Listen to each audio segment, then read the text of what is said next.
Augustine, the Bishop of Hippo, was the single most important voice in Christianity for 1,000 years, beginning in 430. And because he was a late convert to Christianity and struggled with sexual desire his whole life, he made a virtual equivalence between sex and sin that the church has inherited. But in Scripture, sex and sin are far from the same thing. Sex is one of the basic building blocks of our humanity. From the story of the creation all the way to the hot erotic love poetry of Song of Solomon, sexuality is created by God, and He looks at it and declares it to be good. But in the Sermon on the Mount, Jesus notices that sexuality can and often does go wrong. And in our culture, not only has it gone wrong, it's gone badly wrong.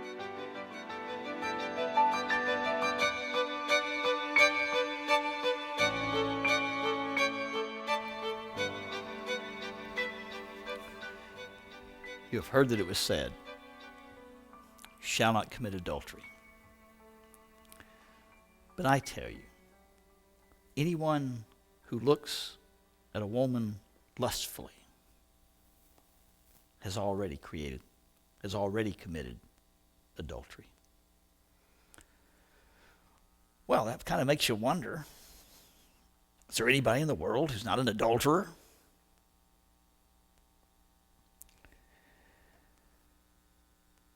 Jesus talks about sex in profound ways. And he works out of this rich Old Testament background. And sometimes we have been so influenced by Greek thought that we miss the rich Jewish notion that all things that God has created are good. And that means sex is good. Or, if you want to listen to the Song of Solomon, sex is way good, where you have this incredible erotic poetry. Clyde Edgerton, in his wonderful book, Killer Diller, tells the story about a young man who was an ex-convict, and he's converted by this elderly Christian woman and then goes to this Christian college. And one of the great parts of the book is where this guy reads Song of Solomon for the first time. And it comes as a revelation to him, and he goes to this older woman who converted him and said, "I have been reading Song of Solomon, and it is hot." And she says, "Oh, no, I don't think so." And he says, "Yeah, it's really hot." And she says, "No, I think that's about Christ and the church." And he says, "Have you read it?" And if you've read it, it's hot. It's erotic. It sizzles. If you're under 18, you shouldn't be reading it. Sex is good. But Jesus is concerned. He's concerned with lust. And how concerned is he? He says, well, this is how serious it is. If your eye is giving you offense in the context of lust, that is, if your eyes are causing you to lust, then what you ought to do is cut it out. Just cut off your eyes, cut off your hands. That's how serious it is. I'm thinking, what is he talking about? And it's hyperbolic language, clearly. But Jesus says this is so serious that you may have to take extreme measures to do something about it. You do have to pay attention to the language when he says, when you look at a woman for the purpose of lusting. And I think this comes to the heart of the matter. What's really wrong with lust? What's really wrong with pornography? The deep sin attached to that is you use the other person as simply an object to fulfill your desires. It's the ultimate selfish act. The other person doesn't matter at all except as a means to fulfill your own desires. And that kind of objectification of another person is a violation of their fundamental dignity. And that's why Jesus says there's no room here for lust. I remember a young couple who were married, and he was kind of going through what I would describe as delayed adolescent jerkdom. Some stuff he should have been through a long time ago, he was just sort of getting to.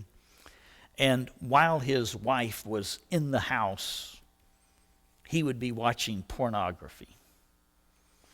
And they were having this debate about whether that constituted adultery or not. And I suggested she just hit him with a hammer. This is a meaningless debate. This is about the quality of heart. It's about objectifying another person. It's about seeing that other person as having worth and dignity beyond your desires. That's why lust and porn is so sinister in our world. And piled right on behind this discussion of adultery, Jesus says a couple of quick sentences about divorce. He says, you've heard that it was said that if you're going to get a divorce, you have to give a certificate of divorce. But I tell you, anyone who divorces his wife commits adultery. Jesus says that what holds people together is so sacred that to divide it up commits fundamental sin.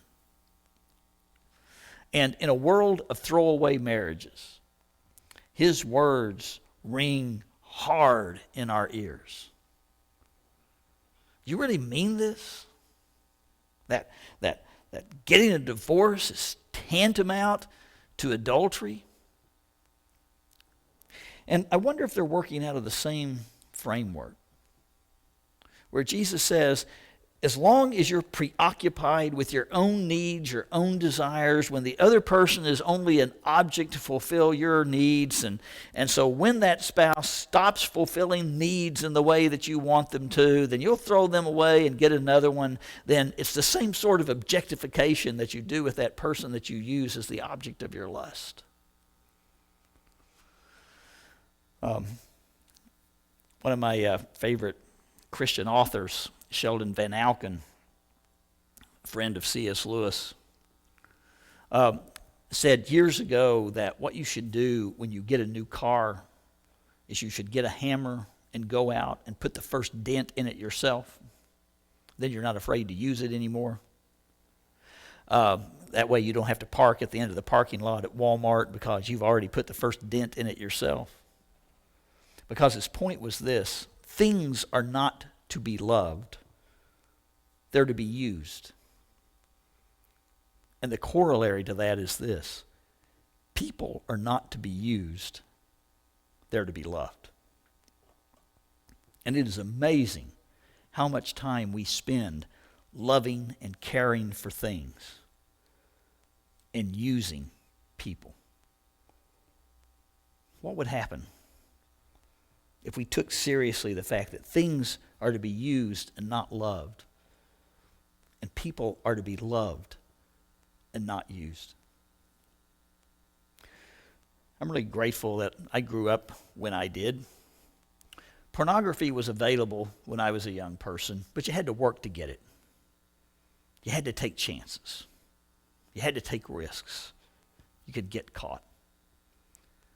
Not like today with the internet, where porn is available, it's anonymous, you can get it whenever you want to.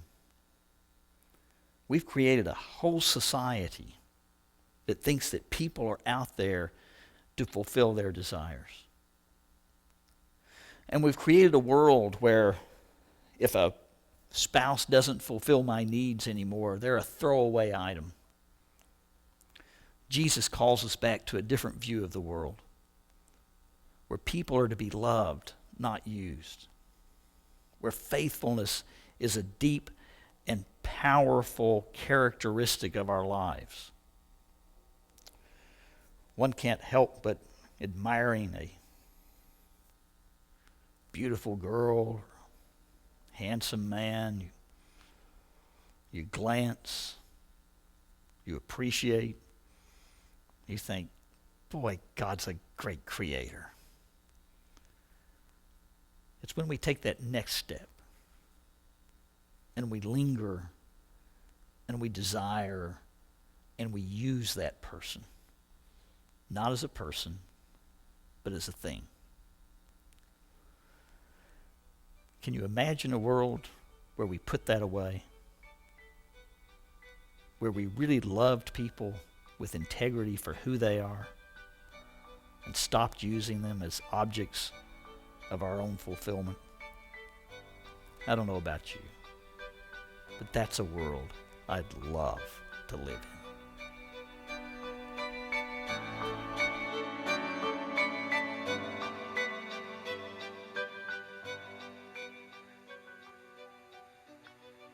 How is it that one of the greatest gifts of God's love, human sexuality, has gone so wrong in our world? In our sex-crazed world, sex is everywhere. We might blame technology for part of it. Sex is now available anytime, any place, and anonymously. But long before the internet came along, human beings were struggling with God's good gift. Even in the time of Jesus, he understood that sexuality was not only a great gift of God, but was also a gift that was capable of being perverted in serious and destructive ways. Of course, Jesus shows us that the real problem is not that we can't control ourselves sexually, but that we have a problem on the inside, the problem of the human heart. Like this house, which looks good on the outside, but is totally rotten on the inside, we have a heart problem when it comes to sex. And so Jesus addresses the question not just of adultery, but of lust. He understands that this is one of those problems that you finally can only solve from the inside out. In his hyperbolic statement about cutting out your eye, he does point out that you have to control input. You can't fill your life with images that create lust in you and expect to remain pure. But in the long run, this problem can't be solved outside in. It can only be solved inside out. We have to change the way we look at the world. We have to change the way we look at people. And finally, what's at the heart of most sexual sin, whether it's pornography or adultery, is that we use the other person as a means to our own gratification. Instead of caring about the other person as person, they're simply there to fulfill our sexual desires. In other words, the heart of sexual sin is always selfishness. And it's this sin that Jesus says must be cut out at the roots. We have to look and see people in a different way, as fellow travelers, as people worthy of our respect, not as objects to fulfill our desire. I work with 18 to 22-year-olds, and they struggle with sexual sin all the time. And the things we talk about is you have to cut off input, you have to get community of support, but finally, you have to trust God to remake your heart. In Paul's words, you dwell on different things that are pure, things that uplift, things that lead you to God. You start to think in different ways. And when you do that, sexual sin